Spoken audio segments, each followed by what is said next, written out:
చతుర్థ స్థానం చంద్రుని యొక్క ప్రభావం వలన ఈరోజు ప్రధానంగా బుద్ధి చపలత్వం అనేటటువంటి దాని వలన కోపం అధికంగా ఉండడం, ప్రతి చిన్న విషయానికి కూడా ఉద్రేకపడడం, గట్టిగా మాట్లాడడం, పని ఒత్తిడి అనేటటువంటిది అధికంగా ఉండడం, ఇతరుల వలన మాటలు పడవలసినటువంటి పరిస్థితులు ఏర్పడడం లాంటి కొన్ని ఇబ్బందికరమైన పరిస్థితులు జరుగుతున్నాయి. ప్రధానంగా ప్రయాణపరమైనటువంటి విషయాలలో కష్టాలు ఏర్పడేటటువంటి అవకాశం, మార్గమధ్యంలో ప్రయాణాలు ఆగిపోయేటటువంటి పరిస్థితులు లేదా ప్రయాణాన్ని వాయిదా వేసినటువంటి పరిస్థితి ఏర్పడుతుంది.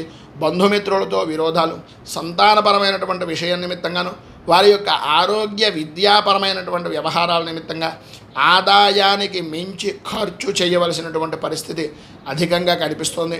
అలాగే వృత్తిపరంగాను ఉద్యోగపరంగాను అధికారుల యొక్క ఇబ్బందికరమైనటువంటి సూటిపోటి మాటలు, అలాగే ప్రభుత్వం నుంచి కొన్ని పన్నులు వసూలు చేయవలసినటువంటి పరిస్థితులు, ప్రభుత్వ పన్నుల యొక్క బాధుడు అధికంగా ఉండడం, వాహనాన్ని నడిపేటటువంటి సమయంలో కానీ లేదా మీ వ్యక్తిగతమైనటువంటి విషయాల్లో కానీ చలానా లాంటివి పడేటటువంటి అవకాశాలు చాలా అధికంగా కనిపిస్తున్నాయి. సాధ్యమైనంత వరకు రాత్రిపూట ప్రయాణాలను వాయిదా వేసుకోవడం అనేటటువంటిది చాలా మంచిది. వృత్తి వ్యాపారపరమైనటువంటి విషయాల నిమిత్తంగా స్వల్ప లాభాలు మాత్రమే కనిపిస్తున్నాయి.